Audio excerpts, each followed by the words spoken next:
we would end up getting charged. But the government would get a black eye over this, because what they did is, and this was access to information, showed that Health Canada knew that they were going to create a crisis even before they seized the product at the border, preventing 3,000 Canadians from having it. And so they set up a 1-800 crisis line, which same type of thing, basically calling it a drug, or not basically, they're actually saying the scripting was, as soon as somebody said, hey, I was taking Truehope products, what's up? And they'd get kicked over to this crisis line, because they knew that it was going to really negatively impact Canadians' lives. And so they were already going into damage control and trying to redirect the populace, thinking that they could avert the damages. Yeah. And so literally, this is constituting criminal negligence at this point in time, and in many instances resulting in death. I mean, the company's called Truehope, and yet a lot of people weren't referring to us as Truehope. They were actually referring to us as Last Hope, because they'd already exhausted everything available in the medical system, and their game plan was, I'm just going to take my life. They stumble across us and say, I'm willing to give one last try. And then they would try it, they get off the medications, they get their lives back, and all of a sudden Health Canada comes and removes it.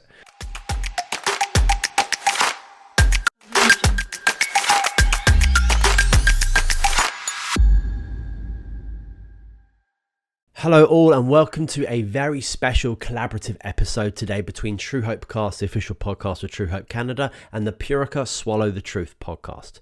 This episode marks the first of many conversations between Purica and Truehope, two Canadian companies that have walked very similar paths in the natural health space, and when many within the industry have stayed quiet or stepped back through controversy, Purica and Truehope chose to stand firm, becoming vocal champions for natural health choice, freedom, and informed consent in Canada. Together, these companies represent and speak for the nearly 80% of Canadians who rely on natural health products as part of their wellness journey. And in part one of this two-part conversation, Jason and David go deep into the origins and evolution of Purica and Truehope, the personal convictions that shaped their missions, and the early challenges of building science-based natural health companies in a system often resistant to change.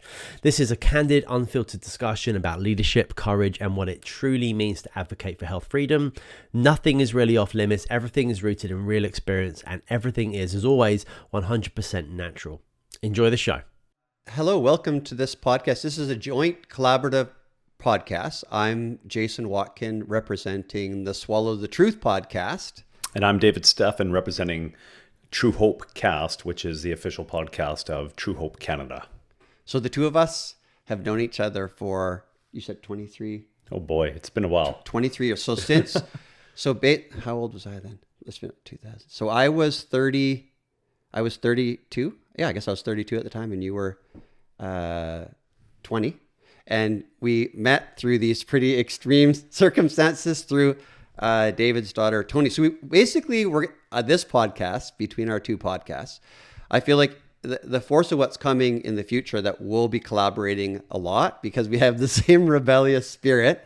But we want to share our stories of what's happened, say, with government overregulation, but also how intense and severe it can be, especially when you feel like you're sharing something really good and then you get some kind of monolithic force, it feels like, coming at you and trying to stop you and say horrible things to you and do whatever they did.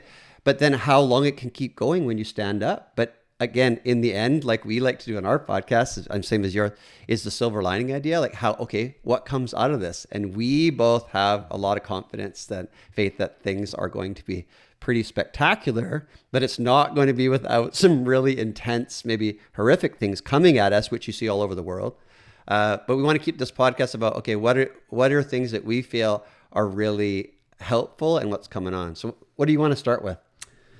Yeah, it's interesting that our journeys have really crossed paths because of the circumstances that we found ourselves in. Not circumstances that we created of our own accord, really, but that found themselves on our doorsteps. And so, yeah, it was through my father that we came together in a joint effort back in the early 2000s surrounding Health Canada's treachery, if you will, against the Canadian people in trying to destroy these solutions that we had come up with that were really blessing a lot of Canadians' lives. In fact, saving lives. Yeah, absolutely. And so for us, it was, and David will get into his story. I'll try to truncate this thing because it's pretty convoluted.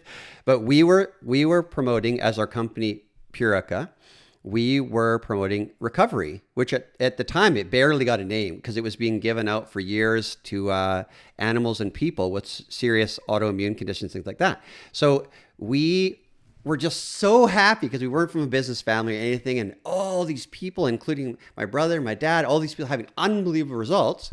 And then we got raided by the RCMP and Health Canada officials, and they said that we're a drug, and they put CBC and Health Canada, the Health Canada coordinated with CBC and the government, the Prime Minister's office, to put out this hit piece on us called Recovery the Drug Continued. And then we were like, what the heck's going on? And they're trying to rate us, saying that our product is a drug and everything, because there was no proper regs back then. So it was semantics, is a naming that they're trying to say we're a drug. That freaked people out, all the rheumatologists and the orthopedic surgeons that were recommending recovery, and the vets, all of a sudden, what, they're putting a drug in their product? Like, what? So as a family, we were true CBC believers, and the government's awesome, Canada's awesome. And it just overnight, as we went further and further down this rabbit hole, we learned that 2 drug companies in the States, there was a presentation by rheumatologists and other people in Ottawa that went into the States about how recovery was working with autoimmune type progression in these serious conditions. And they didn't like it. So they put out a piece, approach to FDA, Health Canada, that this recovery is a drug and it needs to come off the market. They need to do a application called an investigative new drug, IND. And it was going to cost millions and millions of dollars for that. And then you have to take your product off the market for 5 years, do all this research when it's just all this. Anyway, we couldn't believe it because what is happening? And then that's what happened to us. And then I guess they didn't know. And we both share the same lawyer, Sean Buckley, in the end. He came later on in our case after it was a 6-year case. And I just saw that the media lies. There was so much lying. It was unbelievable. We were there. We saw it, and they took pieces out of context. I was literally so naive at that point. I thought, what is going on? And then we came to the point where I guess our lawyer, Sean Buckley, and probably the same with your dad, Tony, and David, is that we're like that character, which I was explaining to you before. Back in the 70s, we had that little toy that was like, Humpty Dumpty, little egg thing with the weighted. The Weebles, a lot of you are going to know. The Weebles wobble and they don't fall down. So basically, they hit us with everything they had to try to destroy us quickly. They hit us just before Christmas to try to stress us out to the max. We only had one product, and they seized everything. So they knew, we're dead. But we had our animal side, luckily, the horses and dogs. And so that saved us, but it also ignited something in me that I guess they didn't know existed because I'd never really exposed it before. And that's to you, when you're telling your story, is we went through 6 years battle. They got caught in access to information, Health Canada at the time, certain employees that were spreading false information to the Department of Justice. So the case was quickly dropped after 6 years and a ton of money spent. And the senior lawyer came, he actually shook my hand, and it was in front of my mom and dad, and said, this shit never should have gone to case, and we're to court. We're sorry. That's after 6 years of like intense stress, and everybody in our company thinking we're going to lose everything. We weren't allowed to advertise, but it kept growing just by results. So we were lucky because we actually had a product that worked really well. Other than that, we would have been dead. They knew they would have got us, and that's why they hit us at Christmas too, for maximal stress exposure. That's when I met when I met your dad. Before you jump into that though, you just brought up something that you say you're really lucky that you had a product that actually worked so that it, continued to propel forward. But I'm going to put it forward that you would have never gone through that situation had you not had a product that worked. Yes, 100%. This is what blows your mind too, is that I think this boils down to, they wouldn't do that. No. And I even thought that, like, I thought they wouldn't do that. So they wouldn't do that. What's going on here? It's almost like you think, they have false information, or they just think the worst of people sometimes. No, it's definitely like a hit piece on a company that competes against the drug industry. And then it was really interesting because as you go down these rabbit holes, I want you to tell your story because we're so aligned, and your dad and I know each other so long, is that you realize that the collusion between industry and parts of government is horrific, and it's been ongoing for a long time. And I had no idea until you go down the rabbit holes. And my mind, like your mind, you want to go deeper and deeper and deeper to try to get to at least some type of root. I know we're playing 5D chess in the world. It's hard to figure out the moves, but at least get to some semblance of a fact.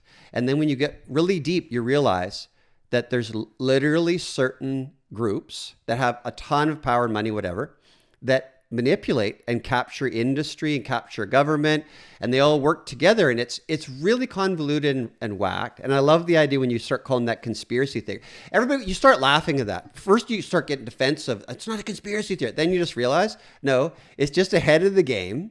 And in a couple of months or a couple of weeks or a couple of days sometimes, they're going to find that's true. So instead of taking it personally and getting upset when you learn a new fact, right, which we've all been through that intense, is instead just wait a few days or weeks and it'll all prove itself.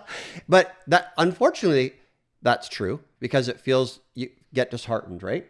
But at the same time, you're disheartened, but you're also, as you get more used to it, you're thinking more and more people are learning different types of truths that are more real than the news and everything putting out. And why is that happening?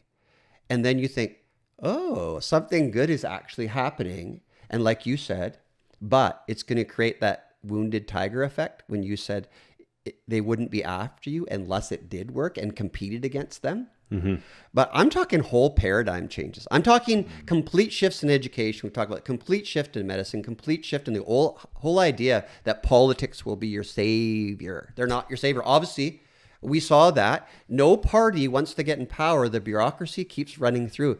Yeah, because they're all captured. And then you think, why do they never do what they say they're going to do when you vote them in? Yeah, because they're captured. They're beholden. Exactly. They're beholden to basically a shadow government, if you will. Yeah.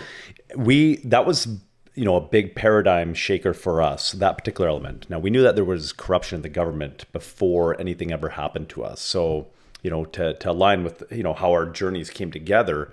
And I want more detail from you because I've heard it from my dad's side. Yes, I've never actually heard it from your side. My father makes a discovery with him and David Hardy that proper vitamin mineral supplementation can completely correct mental health conditions, right? And a lot of that was coming from the agricultural sciences, where healthy animals are actually profitable, whereas unhealthy humans are very profitable for a particular industry, right? Yep. And so the discoveries made, my family is restored because we're plagued with severe mental health conditions, like complete crazy mental health conditions and multiple suicides. My mother took her life in 1994. My grandfather took his life in the late 70s. And I had siblings. Out of my 8 siblings, myself included, we're on that same path, going down that road where suicide or homicide or something explosive was going to happen. And frequent visits to the psych wards with my older sister, et cetera, et cetera. And so the discovery's made, and it makes it onto the news, and it really makes it onto the news after the first study came out of the University of Calgary in October of 2000, and it went national. And literally the next day, Health Canada came swooping in, shut down any of the further studies. At that point in time, there was a double-blind placebo-controlled trial that was scheduled to take place out of the University of Calgary again. So was that Bonnie Kaplan? Bonnie Kaplan was the one that was going to head up that study. And the funder of the study was actually the Alberta government, $544,000. And Health Canada comes in and says, And so they shut it down. And then same thing, all of a sudden we're a drug. And it wasn't based on the ingredients. It was based on the application. You could not help somebody with bipolar disorder in Canada with vitamins and minerals without it being classified as a drug. Even though it's literally vitamins and minerals. Recovery was same idea. Yep. And so then my dad tried to work with them, thinking, there was a bit of naivety there. And he's like, hey, how do I get the drug identification number? I'll work with you. Yeah. And it finally came clear at one point in time, after about a year of attempting to work with Health Canada, that one of the agents told him, they just said, Mr. Stephan, if you want to continue doing what you're doing, you might want to move south of the border. Right? Like how perverse is that this incredible... Open oh, absolutely. Saying it doesn't matter that it has any merit. No.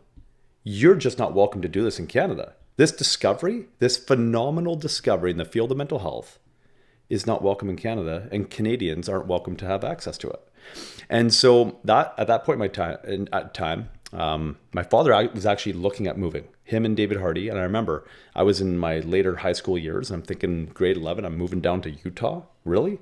Because that's where they were going to relocate. Yeah. And it looked like it was a go. Looked like we were 2 months away from moving type thing. And I was planning it out and thinking, how's my life going to be? And how's the snowboarding, right? Yeah. And so I was, that's where my mind was at that point in time.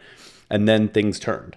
And my father dug in his heels and said, I'm not going to let some bureaucrat in Ottawa tell me whether or not I can bless the lives of other Canadian families like my family's been blessed. And so he just started to ignore their cease and desist orders. And finally, by early 2003, they came in and seized all the product at the border because it was getting produced in the States. Yep. And then they came in when things started to heat up and protests started to happen. That's when they responded with a RCMP SWAT team, came and raided us at gunpoint. And then that's when I believe all the connections were made. They came and raided our manufacturing facility and seized everything and blocked it. And it was pretty brutal. Like taped it off and raided. Yeah, everything was blocked. And we only had that one human product just to recover that because we didn't intend to be a company ever. So it's like, just yay. And not realizing, oh my God, we don't have anything left. So I've heard the story from my father's side. So my understanding is that you phoned my dad at one point when all this went down with Health Canada. Yes, because through the organization, the Friends of Freedom, who then we were actually lobbying in Ottawa at the time. So we familiar with all the different Paul Martin, Stephen Harper, Jack Layton, talked to him, and the Speaker of the House. We were there several times. Anyways, ours was, we got covered 2 lengthy things on CBC Health Matters by this guy that's a definite liar. Like the things he told was, that's what blew my mind. Anyway, so we didn't know what to do. And the idea was they came in, they seized everything. When they seized everything, there were literally people under their desks hiding, including so much fear because the RCMP was there, all these enforcement people, and they acted like we were criminals, 100% criminals. And all we were doing was producing a product that now is completely fine. Trying to make it look like we're criminals. And then they put hit pieces to make it look like we're these unethical hit pieces. And then I started to realize all of them are unethical. And then they even when we went to these pharmacy shows, when we were presenting, they call themselves, they basically hijacked the term ethicals. They call themselves ethicals, implying that anything outside the pharmaceutical realm is unethical. So I thought, okay, then my mind is always in psychology and all this deep philosophy, and it ended up spiraling me into a comparative religion philosophy for years and years. But I thought, okay, all of these psychological manipulative techniques are used. And the idea of social engineering to put all these hit pieces to get public support, to make it then look like even people who knew us and thought we're the really nice people and everything, oh my God, underneath, we didn't know them. Making it look like we're the bad. So going through all these years, they came in, they then seized the product. People were fleeing the building because it was so scary for all the people working and people hiding under desks the entire time for hours that were there. I was trying to constantly give them evidence of things we had been giving to them that they don't deal with. Like actual drugs and products in areas of Chinatown, because that's what they do in China. They mix drugs and different herbs because a lot of people in China won't accept pharmaceutical medicine without TCM added. So it's normal. Anyways, it's there. You're not regulating that, and you're trying to call us a drug, and you let real drugs be passed in just stores. Yep. So anyways, we're talking about that, and they wouldn't deal with it. And then we went, so they came in, seized everything. It's very stressful. The one fellow that we were working with, he was our VP at the time, Rod Sidoroff. He's now with Natural Factors. Mm-hmm.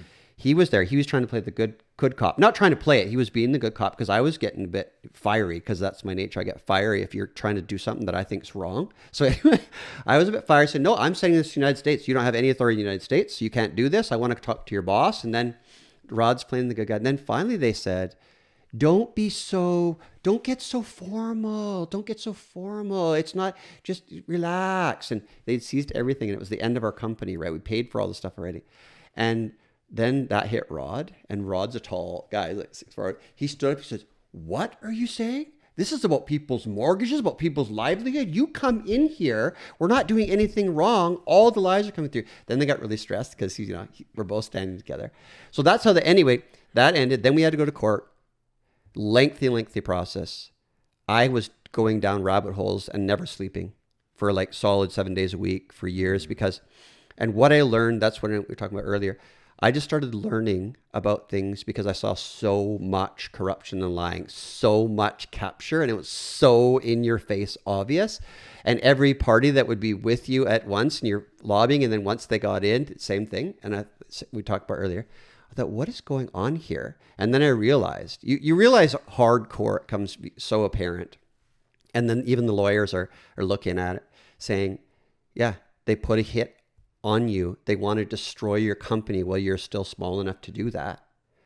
And we tried mediation with them first. And we went, it's a government mediator.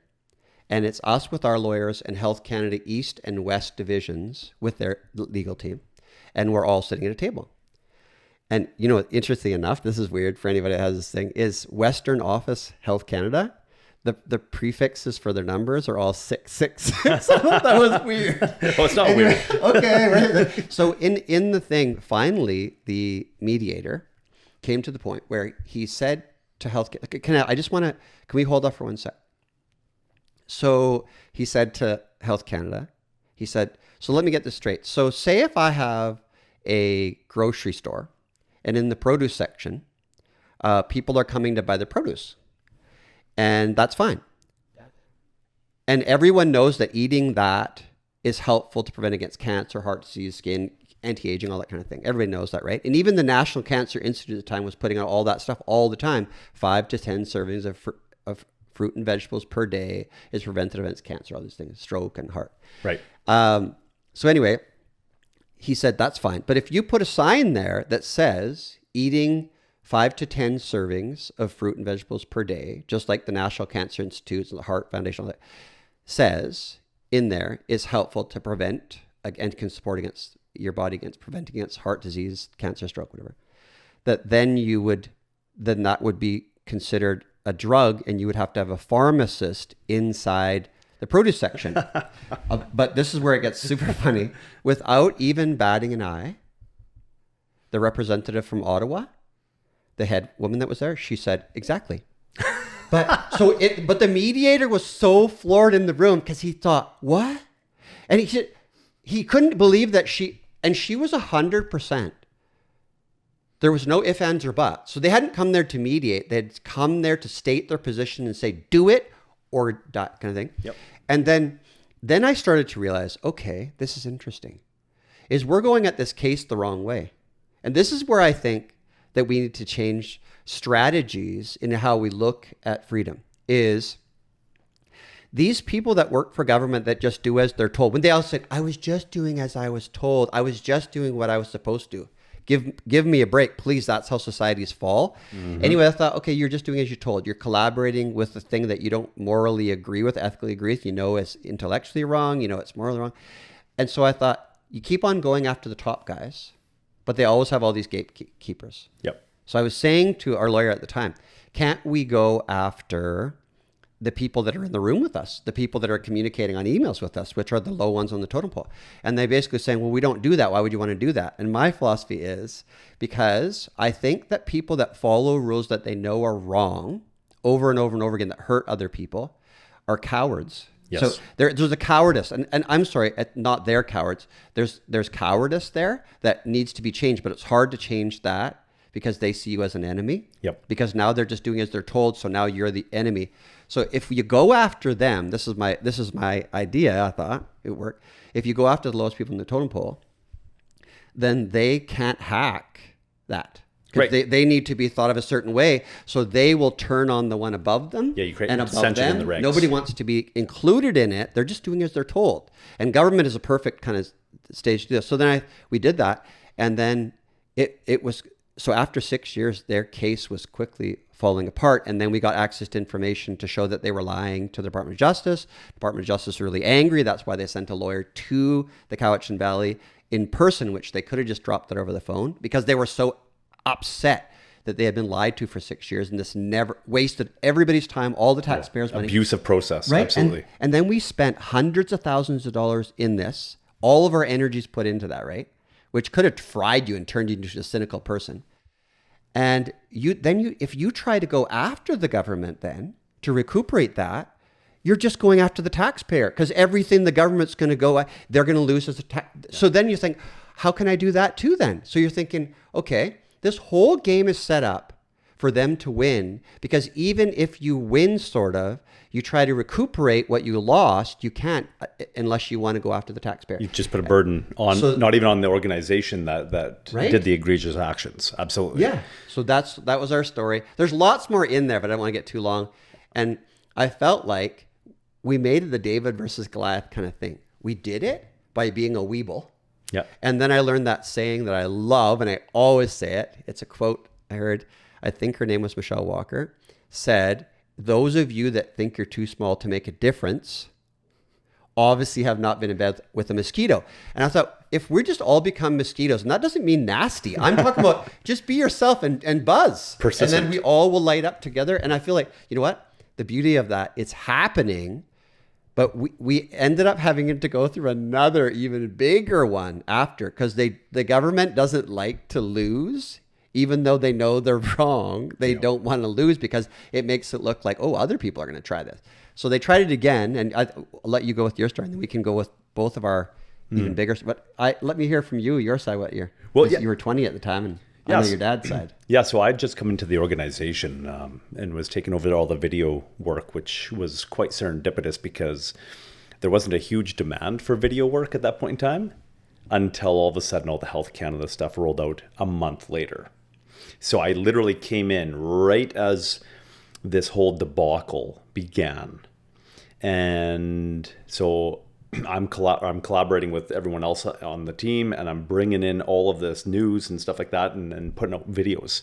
We'd put, at that time it was VHS often. Most people weren't rolling with DVD players yet.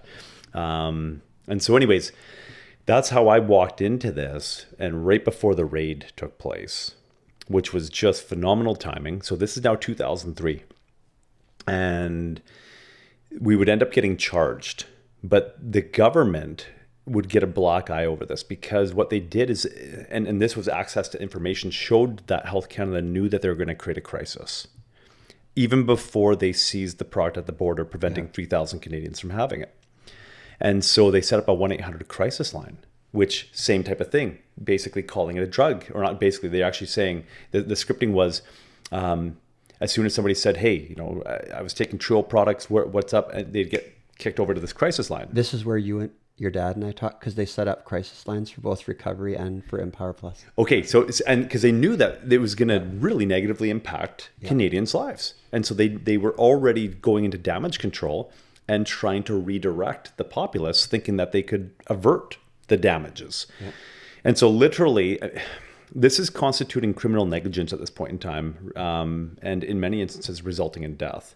So we're talking depressive disorder and bipolar and things like that, that David is not mentioning it, but that is basically what we're dealing with here, which is obviously a crisis now, and it even was back then. So this is big, what was going on. And the irony is, I mean, the company's called Truehope, and yet a lot of people weren't referring to us as Truehope. They were actually referring to us as Last Hope, because they'd already exhausted everything available in the medical system. And their game plan was, I'm just going to take my life. They stumble across us and say, I'm willing to give one last try.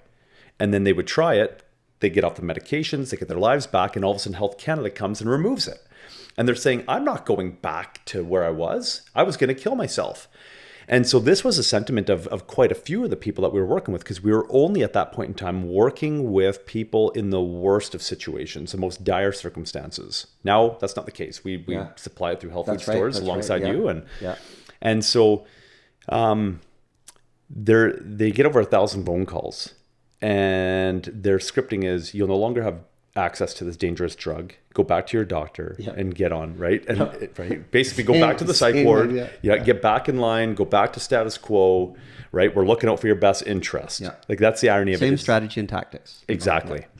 And so they finally, after enough pressure, and the media wasn't entirely on their side at this point in time. CBC was. CBC always was. For sure, same with us. Yeah, but that's a Crown-owned organization. Absolutely. People don't realize that they're just getting government propaganda. I think there's some do, but the ones that don't realize it, because it used to be different than it is. Right? Can I segue for one sec? Hold your thought? When I was a kid in the 70s and you watched the news, they just reported what was on. For anybody that's old enough to see that, they just reported what was happening around the world. They didn't put their opinions on it or slants. It was just reading the news. In Afghanistan today, such and such happened and this happened. They didn't act like they were on a certain side. They were just reciting what happened that day. It could be on the radio or on TV.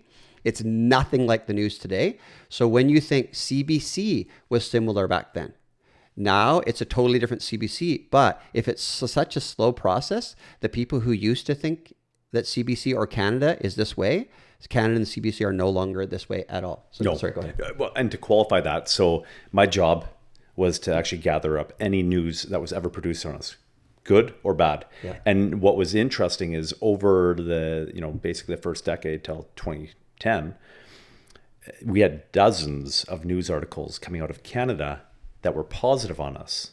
It's coming from basically every major news corp other than CBC. Yeah. CBC would go out of their way to try to find negative news on us. And in fact, they had a correspondent down in Arizona do a story on us because some lady had an issue coming off of her medications and she ended up in withdrawal from the medication and was blaming us for it, even though it was the medication. Yes, that's right. And she was considering suing us. Well, we've had people consider suing us, but they've never ever had the grounds to do so. So we've never actually ended up in court over a single situation over the years, over 3 decades of doing this and helping literally about 100,000 people come off of psychiatric medications. But CBC went out of their way to drum up this story out of Arizona. They couldn't find one local. Yeah. And so it was like they were existing in an entirely different realm than global news at that time, CTV News, A Channel, all of that. They were all reporting positive stuff on us. Every time a new study would come out, they would report on it. And then something shifted at 2010 where it all went dry. No longer would anybody report on us. Double-blind study comes out. Nope, nobody's reporting on it. There was a shift in the media about 2010 where no longer could we draw from... Well, you just watch media capture. I know a lot of your audience is already familiar with this, is that they're buying up all the media. Mm-hmm. So the media is a conglomerate and it's not actually news anymore. And there's that case in New York where they tried to go against for defamation of character. And they said, you can't pursue with this case because it's not news, it's entertainment. Yeah. So people don't realize too, like CNN, all these things, they're considered entertainment now, not news. So then it's a different kind of story. So we're being entertained in a really negative way, like the fall of Rome, when they entertain you with death and destruction in the Colosseum. Is the idea is it's just a different form of the Colosseum, and the story is controlled to such an extent that it's almost unbelievable. But the beauty, obviously, is that mainstream media is falling away. And then all these different podcasters all over the world now are starting to move out and tell different stories. And then you think for yourself, because this is what we're trying to do, David and I, is to just tell our story. And then you decide for yourself. Sorry, I don't want to cut you off, but I want to mention that before you start again, is when you're talking about, for us, it's most of these serious anti-inflammatory and analgesic narcotic products. That's why there was an issue that people not having recovery might cause major problems. Yep. For you, some of the main classes would be the selective serotonin reuptake inhibitors, SSRIs, which don't treat depression. They agree with that in meta-analysis. They just numb you. And then they have the side effects of potential homicidal or suicidal behavior, which is what they're actually giving sometimes for. And then MAO inhibitors, things like that. And then a lot of other drugs. But I'm saying these are huge money makers in a realm where money is everything, because most of them are public companies, and that they have ties to government through family, friends, and that in public interest. Revolving door between government and then back industry. and forth with people. So we're talking about things that are entrenched and captured with industry and governance, that this is massive amounts of money that they do not want to let go of, and they have serious control mechanisms, including intensely crazy things that you would never ever believe, because it seems like some type of spy movie, but those things all exist to try to protect that industry, and everything's tied together as you go further. I know a lot of your guys, again, everything's tied together as you go further and further and further down. You see that there's a handful controlling a lot, like BlackRock, Vanguard, things like that. So we're telling our stories first, but so sorry, I cut you off for a second. No, that's okay. So I'm respecting the intensity of what your product does. So going back to 2003, finally Health Canada had to relent, and they had to let it back across the border But this was after about a 6-7 month stint, right? Like this started in the earlier spring, and finally by late fall, they were opening the borders back up again to allow for. That's what year did you say again? 2003. Okay.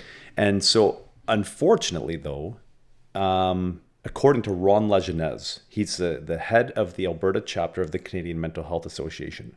He had been warning Health Canada about what their actions were doing to those that were mentally ill, because he personally knew of people that were in crisis from Health Canada removing access to this. Well, we fast forward 2 years because Health Canada would then charge us, and we'd end up in the courts with them. My father and David Hardy are charged criminally for supplying vitamins and minerals and helping people get their lives back. This is the strangeness of Canada. They're charged criminally for blessing people. Like, that's so backwards. It's entirely perverse, because it's only when you harm somebody that you can, in a real. It's Orwellian. Yeah. You flip everything. Yeah, you're helping people. What, you saved lives and now you're going to be a criminal? Weird. And so we get into court, and Ron Lejeunesse testifies that he personally attended 2 funerals of those who took their lives from Health Canada's actions. How many others across the whole country? Like, we have a database where people would phone us, we'd set up a file for them, and we would literally take them by the hand, in essence, like, and guide them through the process and be accessible to them by phone, thick or thin. Like, we're there for them to help them get through the process of coming off medications, custom tailoring protocols for them to come off. Maybe you're on a Fexer. Well, you're going to be counting beads. Pop the capsule open, take this many beads. It's how many you're taking today. And we're going to guide them through that process so as to limit or eliminate the withdrawal effects, so that they can get through this transition and get on the other side in a really good place. And now you have Health Canada removing our ability to do that. And we have 3,000 people in Canada. Well, after everything was said and done, we had 2,700 people. We don't know what happened to the other 300 people. We know from Ron Lejeunesse, his personal experience, and he's only one person, that he attended 2 funerals. How many other funerals took place across Canada during that time that they couldn't gain access to the Truehope products? How many others? We don't know. We don't know if a few of them said, well, they're a rogue company, I don't want to actually associate with them, and they were just fresh to working with us. We don't know how many took their lives. We don't know how many ended up back in the psych ward. We don't know. All we know is that we had 10% of of our. Do you know what? When you're talking, because it's so extreme if you look at it, is that I was just thinking about government. You could call it, when it starts to become completely corrupted, which in the end times of any empire, is they're a business of control. I think people don't realize the government's not for the people. Even the police officers are struggling with this, is they're not really for the people, because they let criminals do anything they want, and it's actually the victim that gets the brunt of it. Mm-hmm. So the idea is that the business of control. And then if you work for people who are supposed leaders or micromanagers in reality, in a business of control, you think, if they're your bosses, they're above you. It's almost like you have the superiority, inferiority thing. Then you look at outside companies that say it's from the heart, right? Which is why I resonate so much with you. Is it's not a business. It's about sharing. And to me, sharing has to be about empowering others to find access to things that heal themselves. And hopefully that's free. Even though we're both have companies out there, we want to share as much free information. They don't want to share anything that way. They want to share information that leads you to believe that you should be in a state of fear, divide and conquer, so that they can control you. And to me, when you get into relationships where you're trying to understand, or you're going to court with them, or you're trying to mediate with them, that you're dealing with 2 different mindsets completely. So anything that we are saying that we feel is just logical, and of course, and we love this, we want to help people, to them, it's just in one ear, out the other, because they're waiting for you to shut up so they can tell you, you need to do this, you need to do that. So to me, it's like, it's insane, because you can't have a rational conversation. I feel that what we were being led to, and we can branch in any way we want. There's no holds barred here. I say that any health authority in any country just change the word health to disease, and then it's more accurate. Is that we were being prepared, kind of, if you want to say, with whatever people believe, for the last 5 years there. Oh, yeah. To watch what happens when people give up all their power to authority figures and just listen and believe that politics is an answer instead of they're the problem. They're dividing us. And then go after people. Instead of going after the head of the snake, we go after and chop up all this and fight with each other. That's the way that governments have always, and empires have always tried to take the power away from the masses, because there's only a few of them. And so I think it's not an expression. This is what's gone on. You read Sun Tzu, The Art of War. You read how to psychologically manipulate and degrade a society. You don't even need to fire a bullet. And so then the last 5 years showed that what society can do and how judgmental and everything people can be with no authority to do so, because they don't even understand what they're talking about. They're just trying to spew at you and be part of a herd. It's a herd mentality. Is that, holy smokes. Okay, there's the one that we witnessed. Last 5 years was like coming to a head. We've already been going through this for 20 years, your family and our family. Yep. But then seeing it, but then also, it's like when you go through it, then it doesn't traumatize you the same as it would another person, because they're corrupt. I figured that would happen. We were headed there. That kind of idea. And now we're coming out into another part where we see you're able to talk to everybody again. I always joke, 20 years ago when I learned all this, 25 years ago, I couldn't talk to anybody, including my own family, about what I learned, because they didn't want to hear it. It stresses people out to hear something that upsets their whole reality bubble. But now people want to hear about everything. I joke around, you can talk about Bigfoot, everybody, nobody cares. Everything, you can talk about anything. People, they know that something's wrong, even if they're not ready to talk yet, because they feel like they're getting attacked by the mob. It's that they know something's wrong. And that's how you know everything is falling apart. Yeah, there's cracks in the paradigms. And so sharing stories like this helps people see, you can get through it, but we need to be working towards something better. I keep cutting. I just wanted to reiterate that I feel you, man. Well, I want to go just real quickly before jumping back into the whole, the history that's going to get us to where we are today, and the victory that came out of the court case, which is a beautiful thing. Talking about the last 5 years, and I don't want to be unempathetic, but I put out a lot of live streams during that time, and actually generated quite an alternative following in relation to lifestyle during that time, because I just come out of a commune. I'd lived in a commune for a year and a half, an off-grid commune, got to explore, got to observe, and it was really interesting because I had no skin in the game. Me and my family, we were just there. Yeah. We were there to help. We were there to be helped. It was a very synergistic relationship that we had, but I had no emotional attachment to it. So I was able to try to view it as objectively as possible. And it was really cool. Yeah. Well, that came to an end March 15th, 2020. And I had already started communicating the value of community. And so I had a lot of people that were following me and asking, my opinion on this or that, and how do you go living off grid? How do you get self-sustainable? How do you liberate yourself and detach from the system? But I don't want to be unempathetic.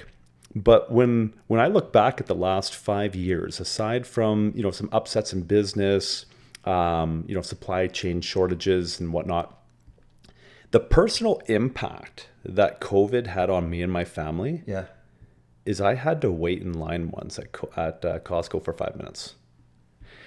Or I had to endure literally a couple, not even a handful, of harassments for not wearing a mask. Yes. Right? Yeah. That was the total impact that it had on me. Because for the most part, like the way that my kids live and stuff, they would have had no idea COVID was even happening. Yeah. That it was a thing.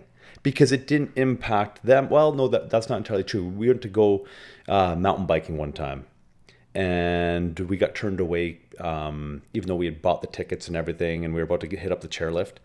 And here I've got, my 6-year-old. He's excited to go for the first time. He's going to go up the chairlift with the mountain bike, and then I've got my 8-year-old beside him. And they turned us away and said, "You're not wearing a mask." Are you kidding me? We're outside. We're getting on a chairlift. We're not even getting within 6 feet of you. What are you talking about? No, you can't go on unless you have a mask. I can't go on a chairlift up the side of a mountain without a mask. So that's about the total impact that it had. And so I think there's something to be said about coming out of this system, becoming more self-reliant. Yes, then especially if your whole family is, because they also rip people in with, if you're an elderly person that you're associated with or something sick and they're dying, you can't go see them in the hospital, right? Unless you have your shots or wear a mask and do both things. And I thought that's how you know it. Once you go down rabbit holes, that's how you know, because a mask that has the type of mask you were wearing has no protective elements against any type of toxin that would be that small of caliber. Not even close. It's like literally like a gnat, even not even a mosquito, a gnat through a chain link fence. Right. There's no protection. And if you don't keep changing them every couple hours, this is something for the future to consider. If you don't keep changing them every couple hours, because I was training these disciplines right in science and medicine, is that you start forming different organisms on the mass that then you're reabsorbing and breathing in. Yeah. So you're actually making yourself sicker, which then heightens your potential to spread bacteria and fungus and that. We're not talking about virus, spread those to other people. And then also, you have to fit those around. And even when doctors wear them, they're not to prevent, you're not supposed to operate with things like that if you have some type of toxin, virus, whatever they want to talk about, whatever people believe in, is that they don't prevent that. Right. You're not supposed to actually do operations when you're sick.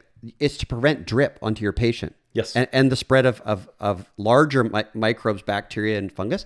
Right. It has no bearing. So then when they're doing that and making you wear it all around, including outside, not allowed to go in parks and everything, I think everybody's waking up to the fact that didn't make sense. Because if you want to, the old way of doing things prior to 2020 was totally opposite of this. You get called a conspiracy theorist now for talking about the same thing, is that the only real way to prevent, if there's some type of toxin or pathogen exposure, the only real way that you're going to be able to deal with that is through exposure to fresh air and decrease in the concentration load. That's just common sense. That's the way it's always been in medicine. That means opening up all windows, huge amounts of ventilation and filtration of the air. Right, like the treatment of croup, right? Like that's still one of the most effective ways to help with croup, is get some fresh air. Right, and you let the healthy people keep going outside and getting fresh air because that's what keeps you healthy, and sunlight and everything else. Yep. So everything they did back then was nothing to do with whatever exposure they thought you were having. It was everything to do with some type of social engineering program. You don't have to call it conspiracy, it just was. The military admitted that in Canada, that they were doing that, experiments for social engineering. So then why are they doing that? Is that everything we've been dealing with all these years kind of led us to see, yeah, we know why they're doing it. Because they are trying to control everything that you do in every certain way. Before they could do it and just felt everything's fine because you had sort of choice and there wasn't all this computer gadgets, everything's fine. As time went on and on and on, you start to realize it, it's in your face, and then social media and everything, people started spreading stuff. Ooh, this is weird. And then you think anybody that thinks outside this box, which the inside the box is you're actually not thinking. And then you think, if I get into this, sorry, I segued again. I want to get back in your story. But one thing I want to talk about here is I think ties into your story and our story is that people think, why did all these people that are supposed to be so smart and intellectuals, why do they keep falling? Why do they keep supporting it? Why don't they believe? If they don't believe government do that, then I shouldn't believe it. Why? And because the education system is completely tied to everything. The education system, we did an episode on this, on education. Education derives from the root educere or educere in Latin, which means to draw out, draw forth. It doesn't mean to put facts in. Right. So education today is not actually education, it's indoctrination, because you're just filling people full of facts. And then someone gets really smart at memorizing and utilizing the facts that are inside the box that they've created. Yeah. And so, anything that's outside that box, which our companies and our thinking styles represent, so do all the ancient ways of thinking, by the way. And the deeper parts of the religious tradition and science, they go against the box. The box is more like a populist way of thinking in science, religion, everything else. The superficial waves. We're talking about deeper ocean concepts and ideas, and living is a threat. And so before it was you couldn't talk about it. Now we can talk about it, and we're talking about it. No holds barred. And sorry, I just wanted to preface with that because I think we're in super exciting times. And they think, why would you share this kind of thing? It could put you in a target. But no, I feel like we just need to help people to light them up. Everybody that's going through anything to see that, no, we're not reinventing the wheel. We're going back to ancient ways. And It's all coming back, and you can't stop it. Yeah, and we can't ever fear having a target on our back, because the reality of the situation is in relation to the world that we exist is that when a man sets out to do something good and to do so in a profound way to bless humanity, yeah. So keep it. You're at 2003. I cut him off again. Sorry. So the point, you will get pummeled, and you better be prepared for the pummeling. And oftentimes it's not the strength that'll carry you through; it's the persistence, Yes, and the tenacity. mosquito. Right, exactly. You just keep on going. Stay the course. Keep on keeping on. And you will get beat down, and you'll question your existence sometimes. But you just get up and you keep on moving. You keep the vision, and you just move forward. And it's amazing. I mean, you can overcome anything. You will be carried through it, but you will be tried, and you will be beat down, and you will become stronger because of it. And so we've been through these journeys, and so I'll continue on so that we can get to closer to where we are today, because I know that you've gone through some really cool scenarios. Yeah, you go first. So the court victory happens, and my dad actually attempted to hold the government to account, and then he sued the Health Canada for basically killing Canadians. Yeah. He sued them. Yeah. And so this was really a battle on behalf of Canadian populace. And after a number of years, it was a good 4 or 5 years, we would lose that. We'd be told that we have no standing, which is interesting because we had legal standing. It harmed us. It harmed the company. It harmed Canadians with what Health Canada's actions did, and Health Canada knew it. And so we had legal standing, and yet they shut us down, and then they awarded Health Canada costs. So now, not only did we lose in going against them, trying to hold them to account, but then we had to pay a portion of their legal fees. So insult to injury, another $150,000, right? So absolutely corrupt. So now we're 10 years of dealing with Health Canada, and we think that we're out of the forest on it. Everything's good, right? We're going to continue on business as normal. At this point in time, we now have NPN numbers, right? So they've licensed our products. We're supplying them to people across Canada through health food stores legally, right? Same formula, same product, same research, same studies that caused them to try to come in and shut it down and kill Canadians in the first place. So then I guess to fast forward is they don't let things go so easy like you were alluding to earlier on. And we have this issue where, at this point in time, I've got a 4-year-old son and a 1.5-year-old son. And many people will recognize this. Many people will still recognize when I say my son is Ezekiel, they'll be like, wait a minute, that's you? It's a big story. Yeah. Yeah. Well, they exploited it. It was phenomenal, and not just Canada wide. It was international. Yeah, I know. It was just phenomenal. The agenda that they were driving, and it's interesting because we hired Sean Buckley as a lawyer. We had to, and I'll get into the details as to how we got there. But he just shook his head and said, if the Canadian government came and said, this is what we're looking to do for an agenda, who should we not target? He says, you guys would be on the top 5 list because of the fact that, I've seen your tactics. I know how your dad operates, right?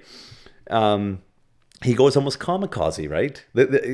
To rewind, just digress for a brief moment. The court case in 2005 with Health Canada wasn't supposed to happen. They were going to drop the charges.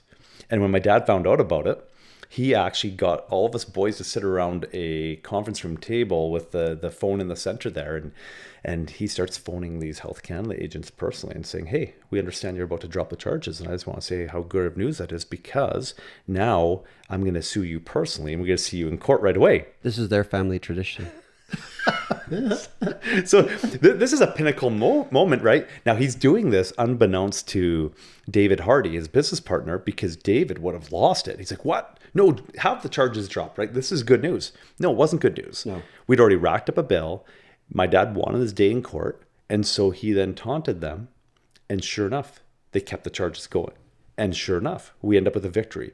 And not just a victory, it also helped set precedent in Canada for the whole natural health community. Yes.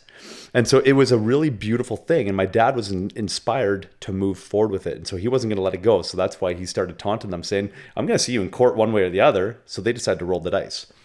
So Now, Sean Buckley has experience with that. He's saying, I'm not sure why they're targeting you with this. This just doesn't make sense. Like, you guys of all people, because I know your guys' tactics. So what happened was in 2012, my son ended up sick with the croup and it went away. And then over the next week, he resumed activities.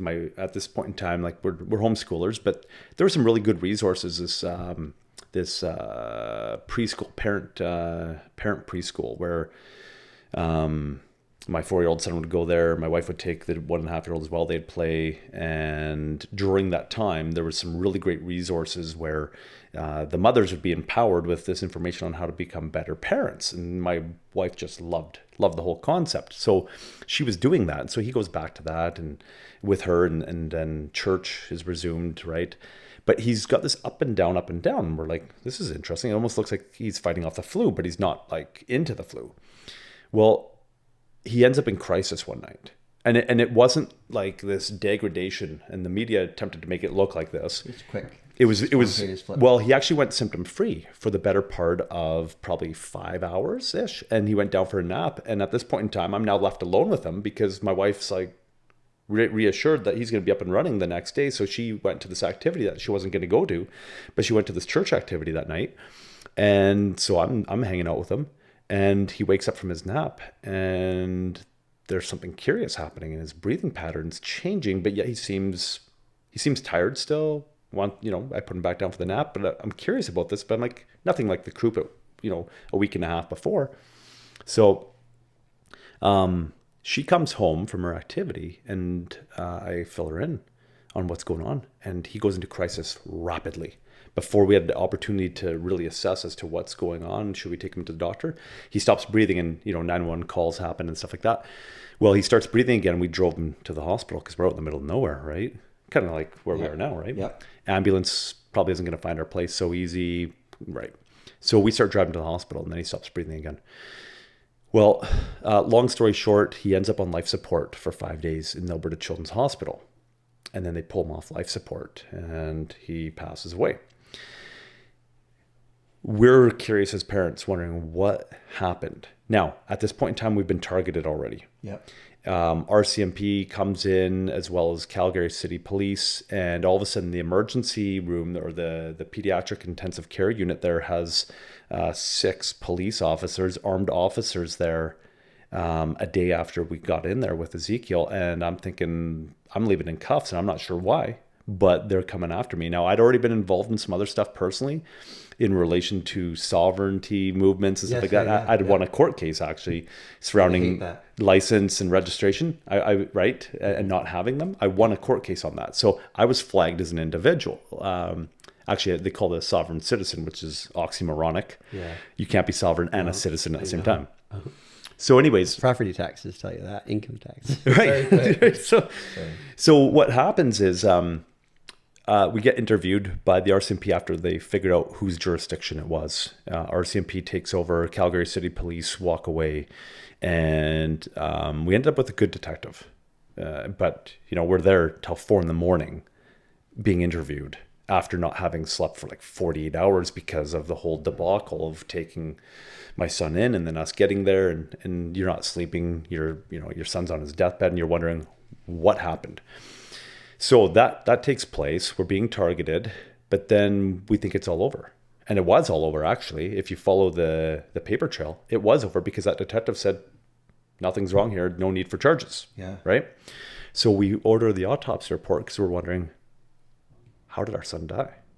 Like, none of this is making sense. And they're already starting to establish this narrative around bacterial meningitis, but they haven't qualified it through a single test. And that's easy to... Yes, it is easy. Right? To verify. So they've got no verification, but they're saying it. And they're using it, and they're repeating it. That's how you know you're in trouble. When they're about to pounce. Right. Because you can see them doing it. Yeah, they're generating a narrative without any evidence to support the narrative. Yeah. So we're wondering, how did he pass? So we order the autopsy report. This happens in March, mid-March of 2012. By the end of November 2012, we finally get an autopsy report, and I get a phone call from the medical examiner's office, not from the medical examiner himself, but one of the assistants. And he says, hey, your autopsy report is on its way, right? And, just want to let you know that it was vaccine preventable, his death. I said that to you. I said, oh, interesting. I said, okay. I said, what vaccine would have prevented his death? Right? Just want to dig in a little bit. He says, oh, actually, I don't know that. I'd have to talk to the medical examiner, but I just, want to relay that information. I'm thinking that's odd.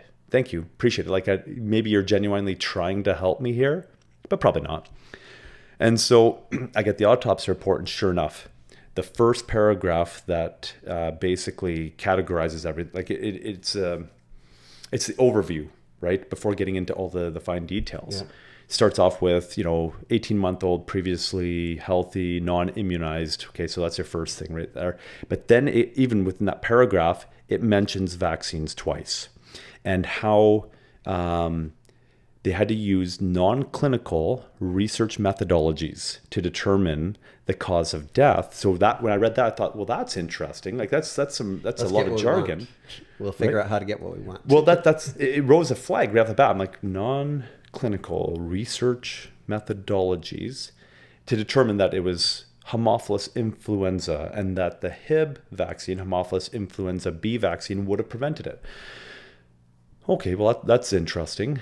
Well, I read it. Now, this is, late November, early December of 2012. And when I read it, I'm looking at it and saying, I've never read an autopsy report before. But in reading this, I can't help but think that with this information that they're stretching, they're trying to get as much vaccine info into the autopsy report as possible, but yet they're not creating a solid connection. I can't help but think that they're going to charge us and it's going to be a vaccine trial. The part that hits me that I know, the psychological manipulation, everything is, this is intense trauma you're going through right now. Just lost your son, intense trauma, and then they're hitting you basically at the same time when you're discombobulated, yes. Which is exactly what the tactic would be.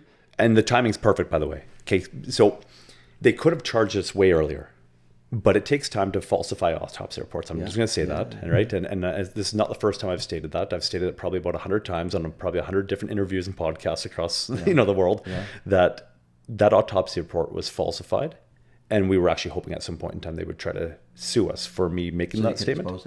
Exactly. Yeah. But they've never taken the bait. Why? Because they know that it'll lead them into some... Like the Epstein files. Sure, exactly, right? It's funny, but everybody's waking up to the fact that criminals, these big time criminals, they never get exposed, but they go after you for false things to keep you off track. And I feel like they did that to you.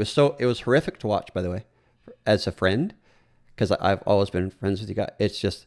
That was so hard to watch. I'm so glad that you came to Salt Spring with Colette.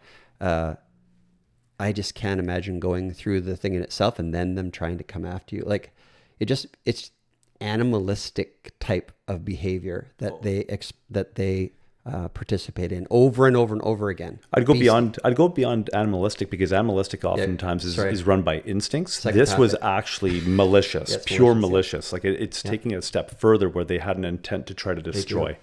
And we saw that replete throughout the whole of it. Many of the court proceedings were scheduled on the anniversary dates of Ezekiel's passing, or 3 years in a row on my birthday. I don't care. I don't even celebrate my birthday, so what do I care? But you could see the tactics, or they rendered a decision on the due date, and they knew when the due date was, because at this point in time we'd been wrongfully convicted at one point, and then we had to undo all that.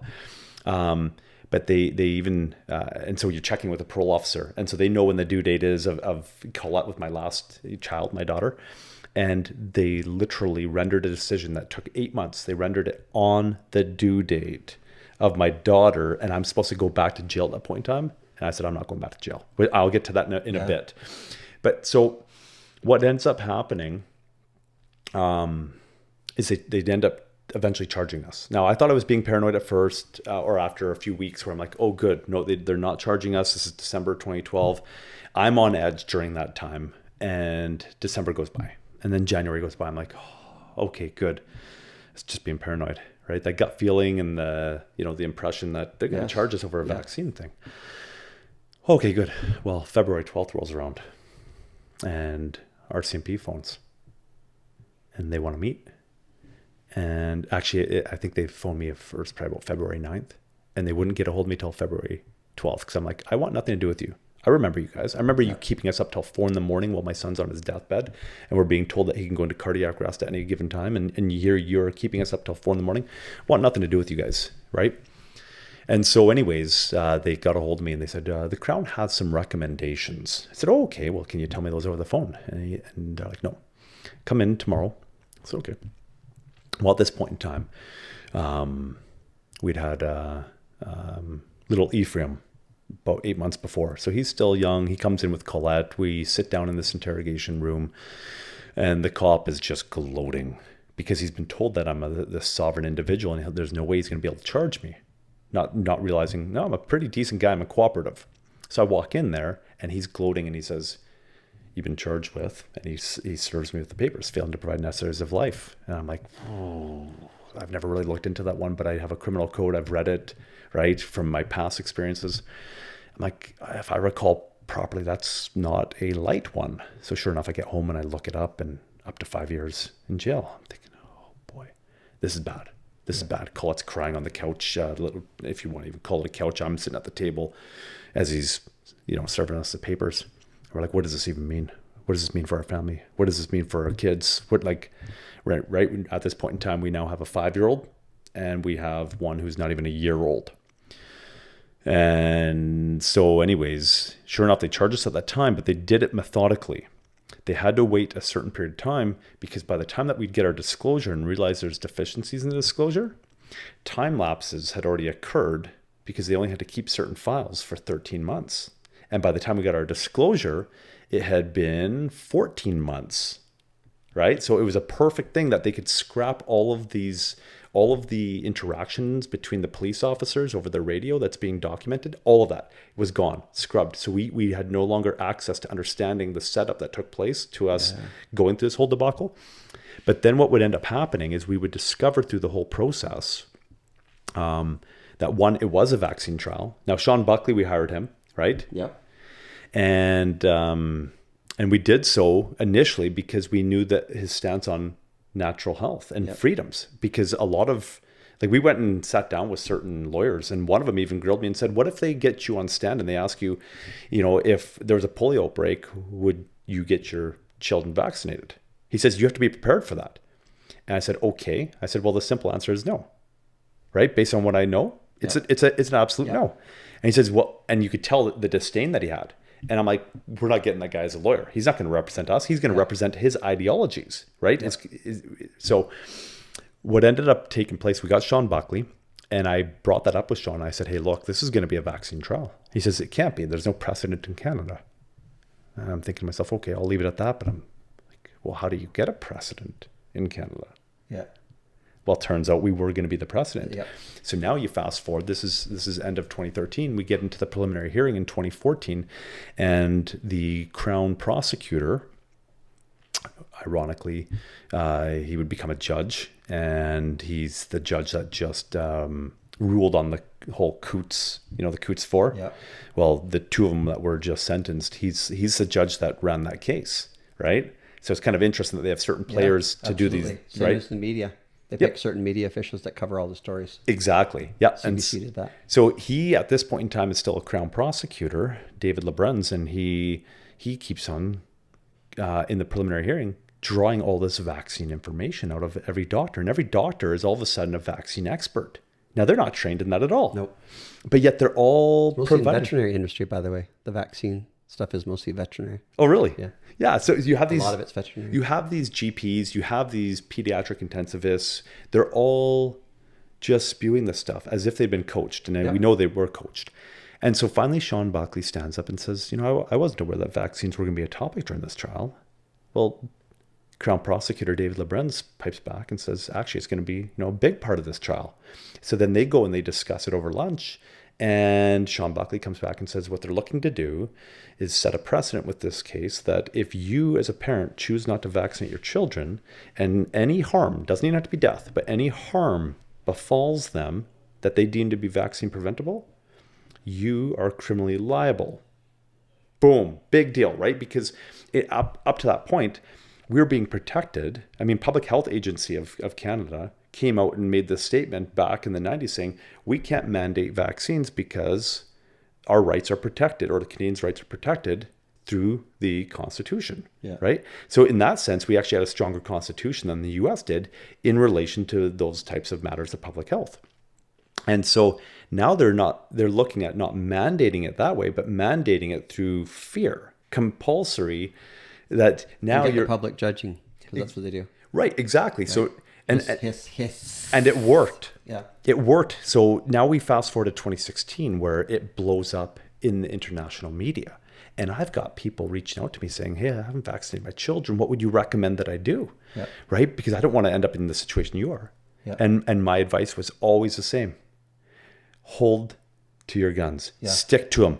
Do not compromise, right? Don't allow our situation to influence you, right? This is, right? Like, we're going to see how this all works out in the end, but that's the agenda is let's crucify these parents, right? On the altar of vaccines, really. So you don't know this about me that I know of, but so when we have 3 kids, and way back in the day because I had my background in medicine and science, and I was looking at vaccines as an issue already. You study virology and immunology and microbiology, and you think viruses are always a weird thing. And anyway, you get into it, and then you look how modern medicine, which is falling right now, this is what's happening, so you can talk about it, is how they basically gained a foothold. One of the big ones was with vaccination. And this is what's coming big right now, again, to try, because all the patents are being lost in a lot of the other medications. So there's no money in these things. So put all the money in this vaccines or the mRNA tech. Anyway, you look at it, and you know this, but you look at the graphs. So they took all the credit for the elimination of all these different conditions, that you think of. Diphtheria, pertussis, tetanus, measles, mumps, all that kind of thing.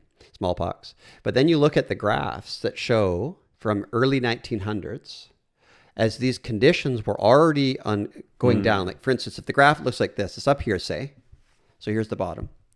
And it's starting to fall already quite a bit. And then it's starting to rapidly drop, that's what typically happens in a lot of conditions. Then when it's down here, right near the line, and it's moving across and almost out, that's when vaccines, right, or after it's completely gone, then they're taking credit. But really what was happening was there was changes in hygiene and nutrition and all these different advancements in basically the terrain theory, how to keep yourself healthy and how to clean up your environment around you. Simply, no poop on the street, stuff like that. Anyway, this was all happening rapidly, and it was changing the whole world, but then they took credit for that. So when you say that I don't want our kids to vaccinate, don't need to, because we take care of ourselves in a different way, especially if you're in the health industry, or we practice ancient methods, simple methods to stay healthy and clean, is that we choose not to do that. We're not saying that anybody else has to follow suit with us or anything, nothing. This is the whole thing about what happened in the last 5 years.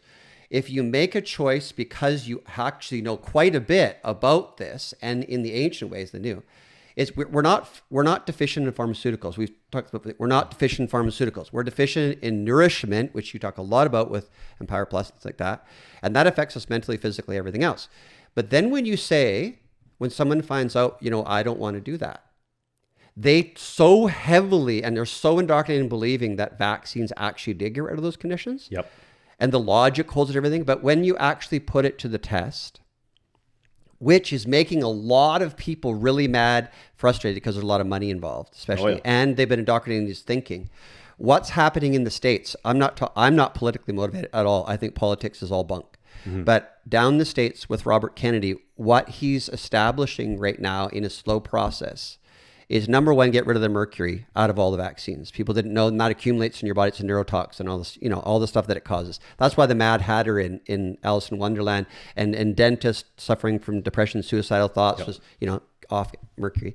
Anyway, we get there. Then he's moving towards, for the first time ever, vaccines will now have to undergo proper trials. What does that mean? That you're actually going against a true placebo, not a vaccinated group. Hasn't happened once yet. It's never happened. And people don't realize this. It's never happened. So what he's saying is that has to happen now. The part that's making people mad, he's going to destroy the next pandemic, is going to kill everyone. No, that's not what's happening. He's saying, show me the safety and efficacy data, because you just slammed that down our throat for the last 5 years. It's safe and effective.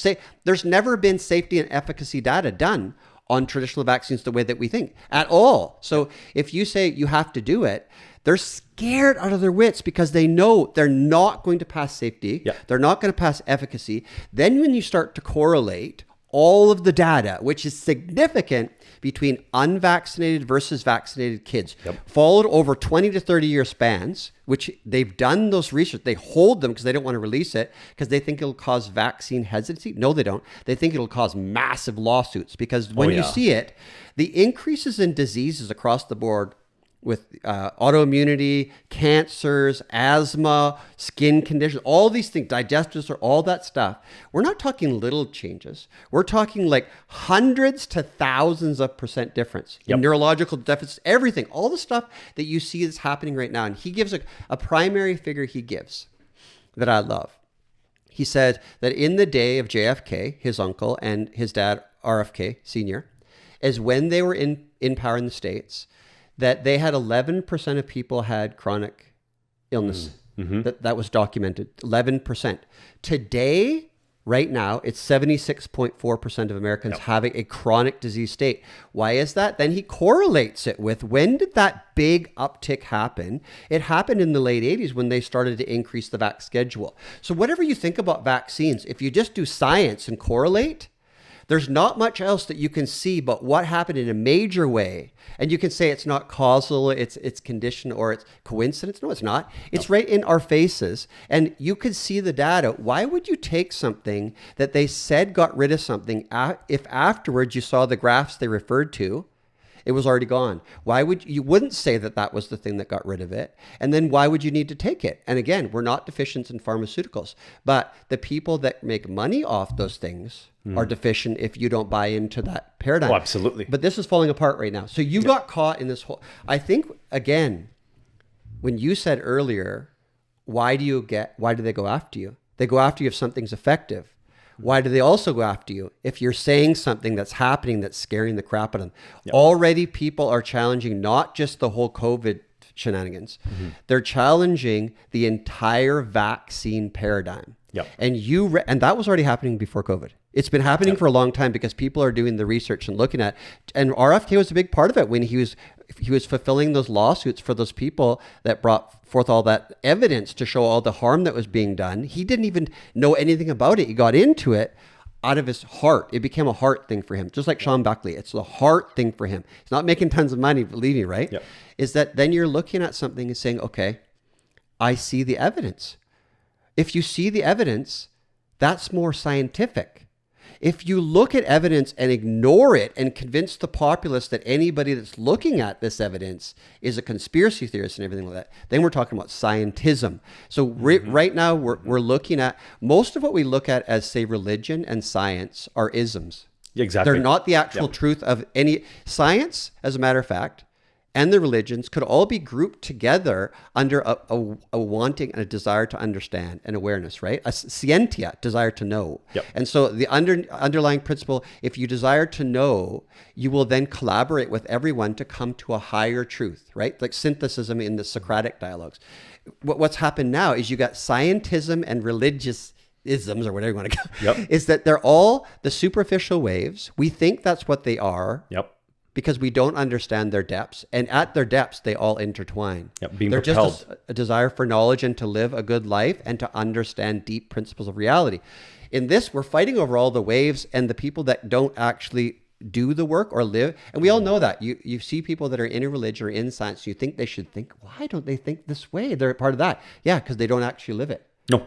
It's just a conceptual thing they fling around in their head. And they were going after you because you were representing a strong case and a strong challenge to a paradigm that they are already struggling with. Now they're trying to set a precedent. This is my absolutely view. No, absolutely. You know, it's amazing what lengths people will go to uphold their paradigms that are founded upon faulty dogmas, right? crazy. It is crazy. And it's religious in nature in that sense. Like when I talk about religion, I look at the blinders on religion. More like a cult-like behavior. Exactly. And you see that with those that are saying, oh, you're a science denier. Oh, am I a science denier or am I a denier of your unfounded dogmas? Totally. Right? I'm reading the science. Yes, I'm looking at it. Are you? Or are you just adopting the opinion of someone else as they indoctrinate you with something and tell you this is what you should believe? Totally. Right? That's not science. Nope. And so that's what we would come up against, because we now know that we're in a vaccine trial. We know that they're looking to set a precedent that's going to hold parents criminally liable in Canada if they don't vaccinate their children. And so we do what we think we should do, and we go and hire two experts, Dr. Tony Bark and Dr. Tatiana Obekanich. And they generate some reports, some expert reports in preparation for the 2016 trial. And the reports are scathing.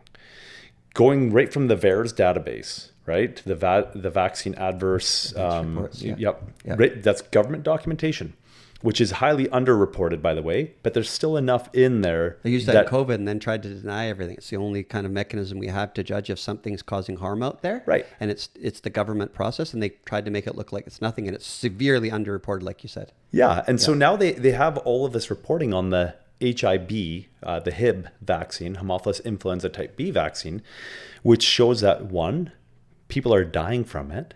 So it's like, wait a minute, okay, you want me to get my child this, saying that it could have potentially prevented his death, but yet it could have caused his death. That's interesting, and you're going to hold me criminally liable. So first of all, it's not safe. That was the first thing that was established.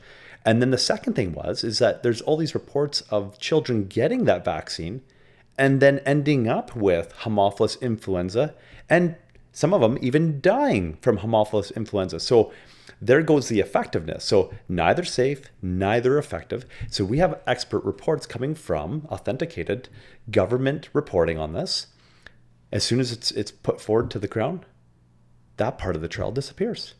So you said something too that's interesting. If, as you're following all this talk, because we're talking about vaccines, which obviously a really hot topic and highly debatable, is if you look back to the 60s and 70s reporting on vaccines like swine flu and things like that, and the harm that was caused and when they would stop them, and then realize what just happened in the last 5 years, is if that was covered before, even a few deaths before were covered in the news, but when the news media was captured, we're talking about horrific amounts of death and destruction, disease that are caused in the last 5 years that they won't even talk about at all. That's how you know they're captured. But before, they had like 60 Minutes and all those different things talked about it. Right. And they challenged the people really hard. Even Fauci and those guys were anyway, now they don't do any of that. They promote. Not at all. So there's a promotion of criminals and criminality. Yep. And that's how you know we're in the stage of fall, which is exciting to me because it's kind of exciting. I like the idea of that, but it means that it's the last stages. The problem is it's painful. So keep going. Anyways, you experienced the pain. That's insane. So we're getting prepped for trial proper 2016. So it's now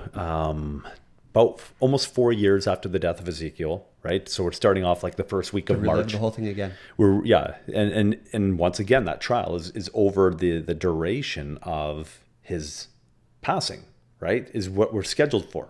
Interesting. So we're thinking, okay, you're dropping the vaccine portion of the trial. Well, what are you moving forward with then? Because this is going to look really bad, because what had already come out in 2014 during the preliminary hearing is that our son gets into an ambulance that Alberta Health Services had just taken over a year before.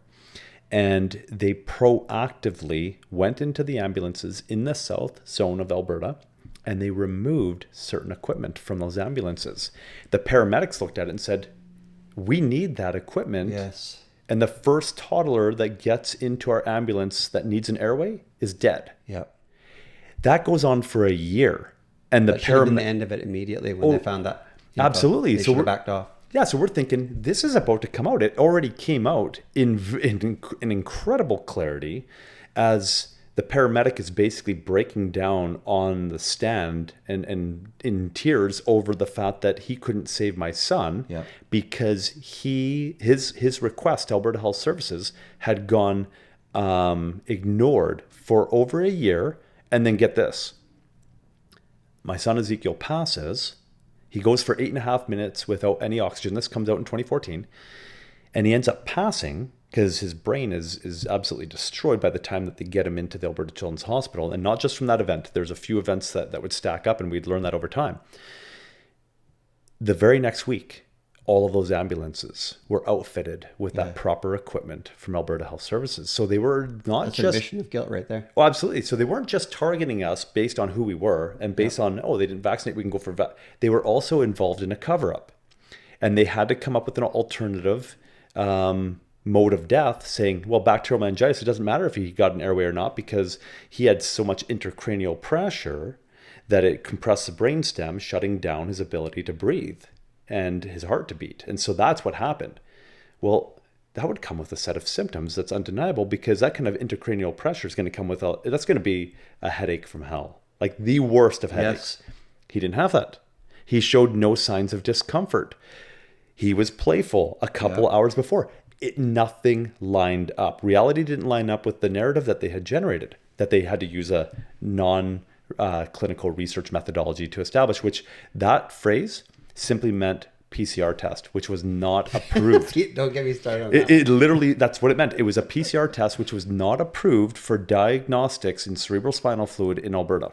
PCR is not really a test, by the way. It's a mode of, it's a operational, what do you call it?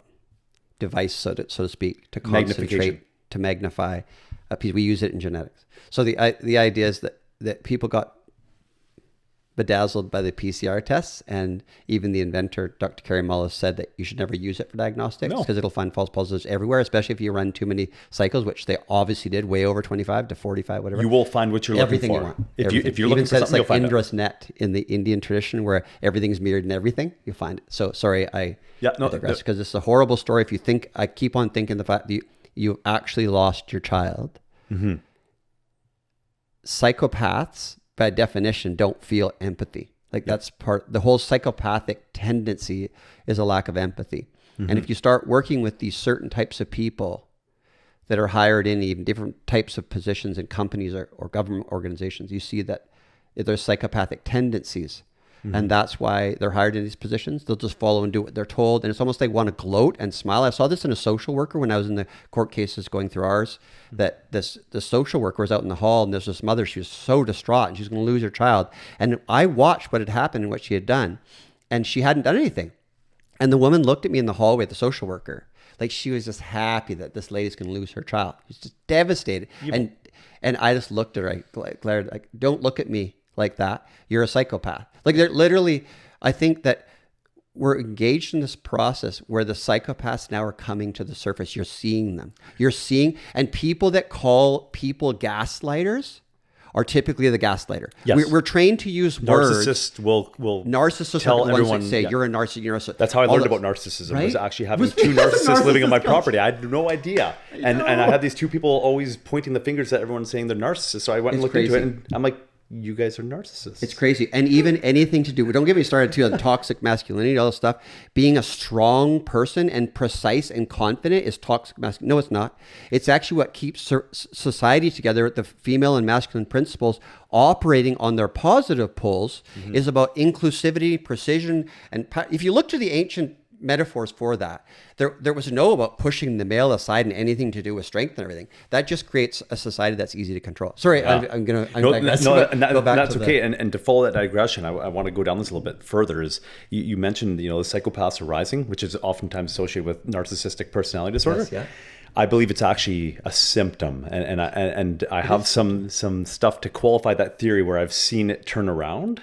Yeah. And so that's great. They can turn it around. Yes. But it's based on internal circumstances, right? But we'll get into that in a bit. Yeah. But yeah, so this is what we're dealing with, is people that are completely heartless. Yeah. Right? Completely heartless, and they are just running us through the meat grinder, really. Yeah. And so now I'm thinking, why are you guys proceeding with this trial? It's going to look really bad. The news is going to expose all of this as it comes to the forefront, that you had an improperly equipped ambulance. You were aware of the improperly equipped ambulance. It caused the death of my son. That's criminal negligence resulting in death. That's up to 25 years in jail. Yeah. Somebody is going to be hung out to dry. Somebody's going to pay. Well, would you ever hear that from the media? No. So what happened is, I'm thinking, you guys are crazy, because the media is going to report on this. The media refused to report on it. And when it came out in the first trial, 2016, that basically the autopsy report was falsified, that there was no scientific evidence to support it. And this is coming from the former chief medical examiner of Alberta, comes and looks at the case, looks at the slides, looks at everything that's still available and says, you can't qualify bacterial meningitis. There's no evidence to support that. Does the media report on it? No. That was the one day that the media all left so that they could say, oh, we didn't hear it, so we didn't have to report it. Because they knew what they were going to hear. So they were taking, this is where it got really interesting. You saw the evidence over the month and a half trial that the media was actually taking their cues from the Crown. The Crown was telling them what to report on. They'd all gather around the Crown after. Just like COVID. And everybody all across the world was synchronizing what, because they're owned by the same media outlets. Exactly. Like, how would they do that? How would they do that? No, because they're all organized together through the same media ownership. They're captured. Yeah. And then the government's captured through it. So you just saw, before it was happening, COVID, what everybody saw, which you're starting to figure out, how could you have the exact same catchphrases across the entire spectrum? Because they're being told what to say. Now, we had one reporter who... So it's not news. Who knew us. I mean, he wasn't close to us, but he knew us because he actually lived... But when we formerly lived in this small town, he lived literally across the road from us.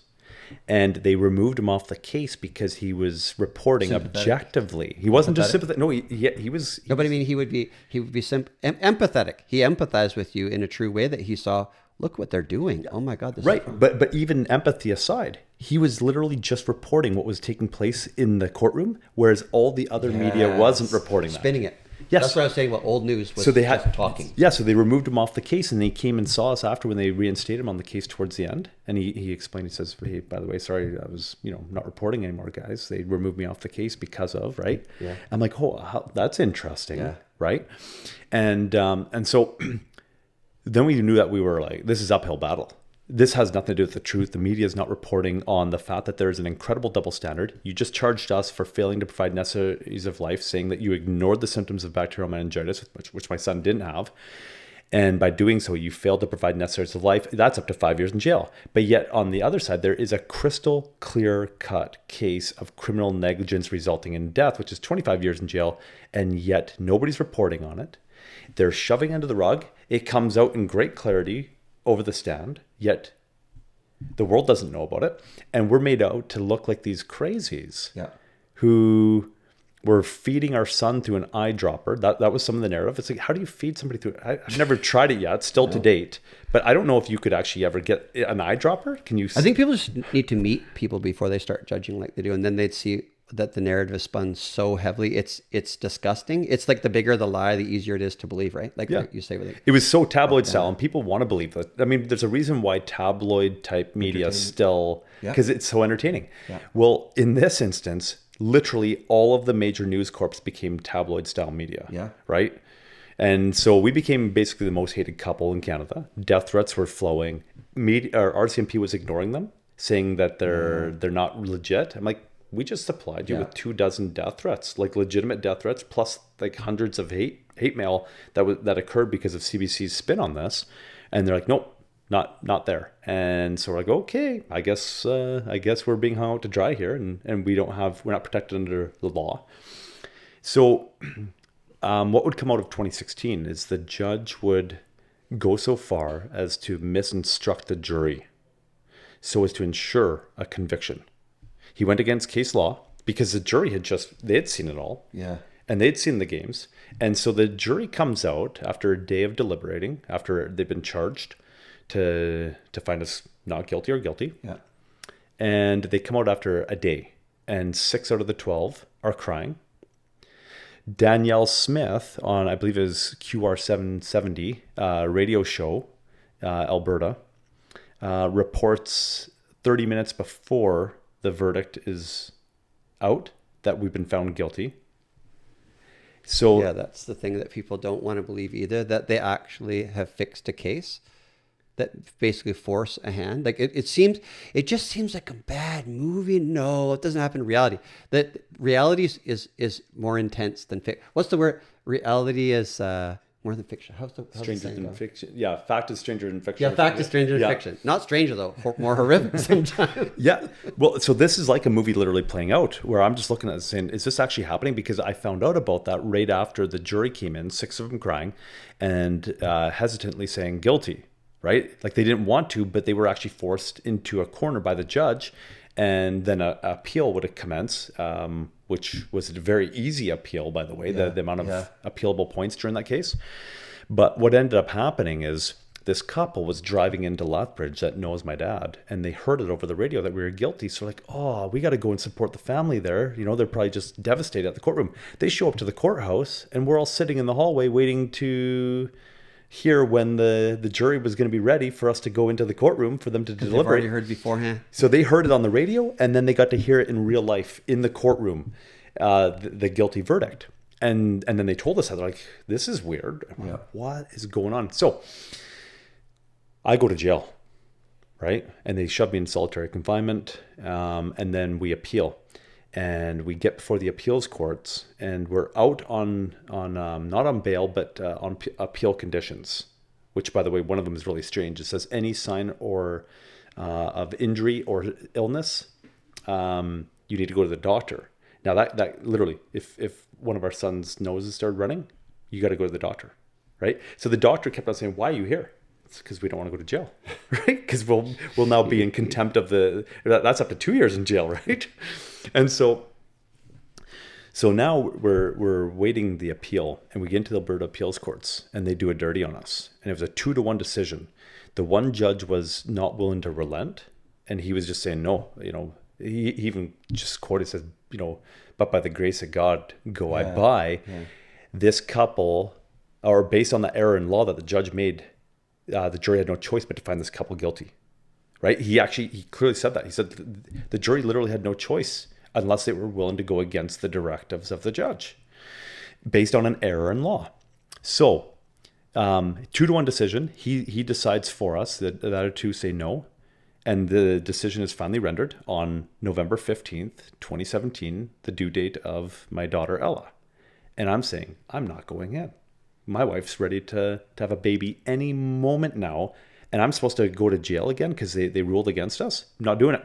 You can come and get me. Come and handcuff me, whatever, right? So I'm like, but what I will do is I'm going to write some scathing articles talking about this. And CBC picks up on it and they try to twist it, but they made the mistake of linking directly back to my Facebook page. Yes. And they would never make that mistake again, right? Yep. Because then people are like, what's this crazy doing? And then they click on it and realize. Not crazy at all. He's not crazy, yeah. Right? So they weren't yet trying to silence my voice at that point in time. They hadn't picked up on that yet. They weren't smart enough. They wouldn't do that until 2020 was the last report that they do on me when I called COVID a hoax, right? They only made that mistake once. So I don't go back to jail. The Crown comes back after this big uproar and they say, if you guys are appealing to the Supreme Court, we won't make your client go back to jail. He can just continue on with and at this point in time, the Crown has been unrelenting. Like they're as cruel as possible. All of a sudden they're being nice. Right? But it's because there's a black eye and people are saying, leave this couple alone. Otherwise it's going to expose everything that we didn't want exposed, that the media just covered for us. Yep. So then I'm like, okay, Alberta appeals courts, dirty, absolutely dirty. We had a judge who had a conscience who was not willing to compromise. That was our gateway into the Supreme Court. Supreme Court hears it. 2 of the judges have to recuse themselves because one of them was actually our lawyer for Truehope before Sean Buckley came on. That's why we ended up with Sean Buckley, is this lawyer became a judge and then would go on to become a Supreme Court justice, right? Okay. So she had to recuse herself, but they have to keep it an odd number. So then another one recused themselves. So we were down to 7. So now this is fast tracked and we're now in 2018, May of 2018. And we're standing before the Supreme Court. They hear the case. They unanimously decide it was a wrongful conviction. Quash the conviction is, I believe, what the exact term was, and order a new trial.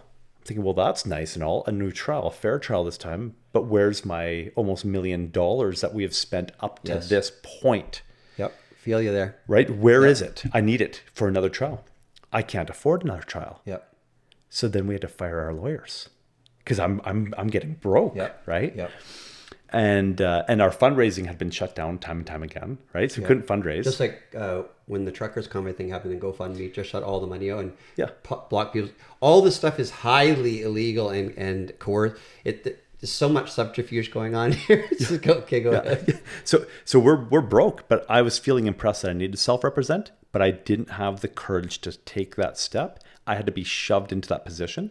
And so all the circumstances aligned that I had no choice but to fire my one lawyer, and Colette had a lawyer at this point in time. We weren't using Sean Buckley anymore. Sean Buckley was, my personal opinion, I think Sean came out of that 2016 trial saying, I don't want anything to do with anything. And so he had to have a break. He told us he was in retirement. There's literally stress. He's back with the force because I think he just needed to. It's like you need some time to recuperate and then get the fire started. Then it really goes for it. Well, I think he had to have a mind shift, recognizing the corruption that he was up against. Yeah, it's intense. And okay, to spin off really quickly there, I think if people look and say, okay, is the government, because everybody wants to, this couldn't happen, but are governments for the people or to control the people? Any kind of government. Well, break down the word govern exactly is control or force, and the politics, the people, mental, right? Mind. It is mental. So everything is about psychological techniques, strategies, tactics, everything that have been learned through thousands, how many millennia, years, and every system it has all these deficits. All these people want to think, oh, we'll switch from capitalism to communism, socialism, whatever. No, they all have horrible deficits. And they all have people at the top in shadow kind of thing that are pulling the strings because it's all about trying to control you. If you just see that, if you've been forced down situations like we have, I know a lot of you out there already are thinking that, but if you just look at that and you see how much money certain people have accumulated that they don't want to lose, and why would they even want that much money? That they're controlling all the media and everything through ownership through these investments. Again, you go back to BlackRock, Vanguard, State, things like that. They just control everything. Now they're buying up everything in monopolies in every industry. It's just happening. You just look at it. Yep. Once you look at it, you can never unsee it. But then everything starts to make sense when they're trying to control you. Anybody that thinks outside the box that starts to get an audience has got to be squashed. Now they're trying to put out fires everywhere because too many things got exposed slightly. And that's where I want to talk about when everybody says, what can we do? Or just go with the flow. By the way, going with the flow, if you study in ancient philosophy and religion, all the traditions, going with the flow does not mean following the people off the edge of the cliff. It means following your heart. And sometimes going with the flow means ferocity because that's what's necessary. And usually you don't want to be fierce sometimes because you think it's going to come back at you. Yeah. And the idea is we're just trying to ignite something in people saying, no, you can be fierce, and that is compassion. You have to be. You can't enable people you can't be passive all the time. That is not going with the flow. That is basically trying to escape it and not take any brunt because you're thinking more yourself. Everybody should be honest. When you say go with the flow, I don't want to get involved and be silent, does that mean that you're being the most helpful because you think it's wise or whatever, all the yoga and different traditions you've done? Or does actually the yoga and traditions say something totally different, but you don't want to hear that, so you make it your own and say, you know what?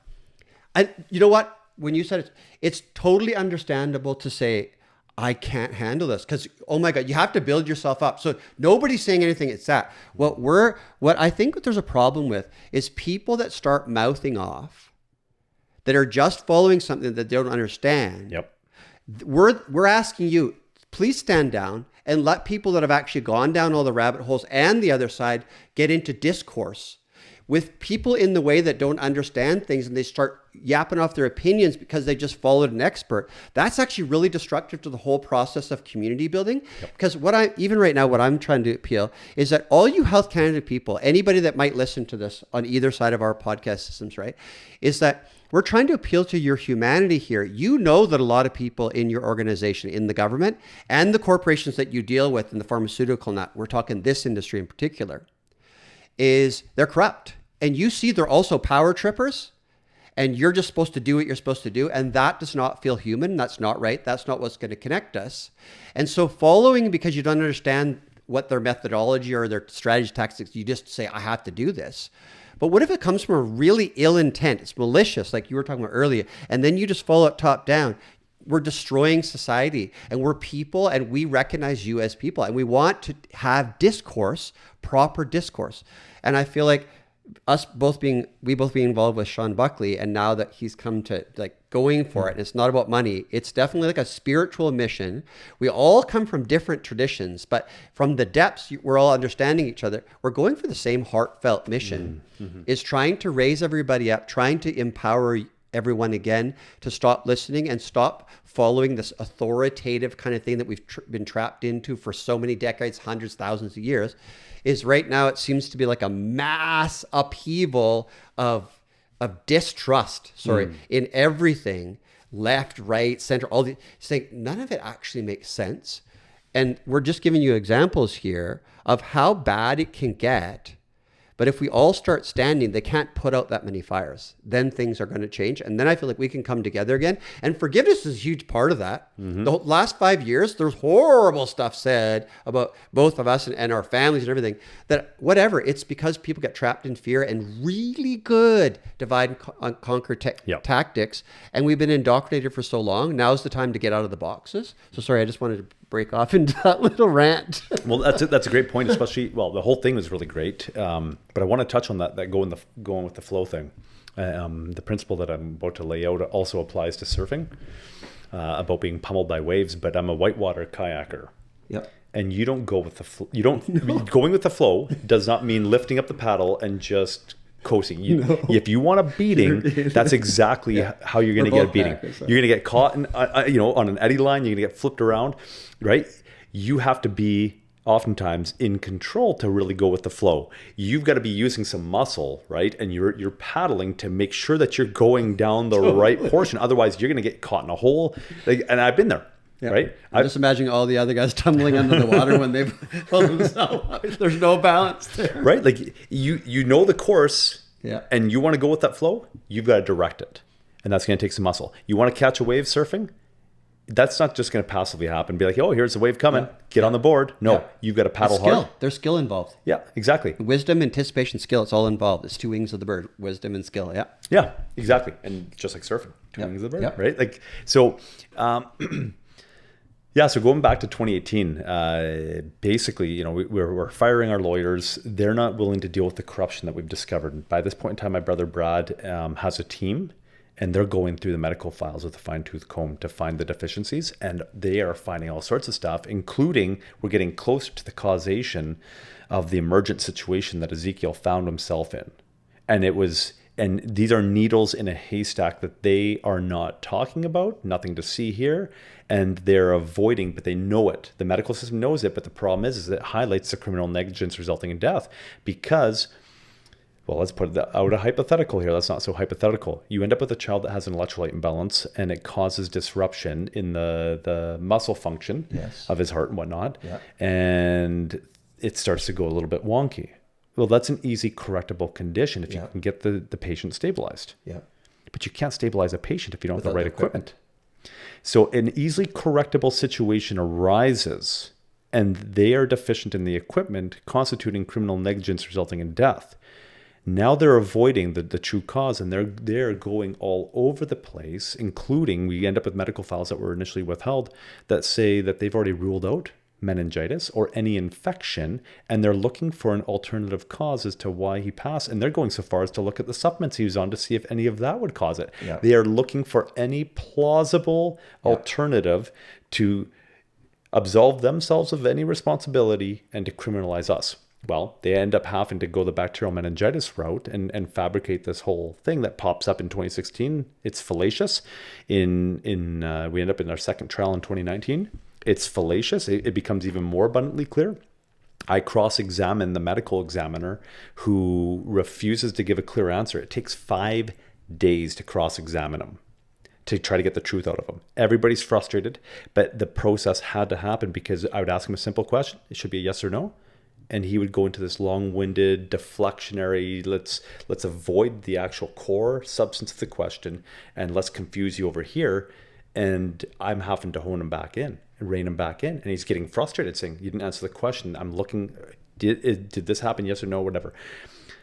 Judge is getting incredibly frustrated with him. So 5 days later, he's finally off the hook, right? 5 days of cross-examining this guy who's trying to hide the truth as to why my son ended up in the situation he was. That would ultimately just bury the case. Well, during this time, during 2016 and 2019, they're turning this case into the biggest, because they can't go vaccine anymore. So they're actually making it the biggest choice of care case in Canada, which means there's criminal liability surrounding your choice to choose natural medicine over allopathic medicine. That's why they continued on with it, and they turned it into that.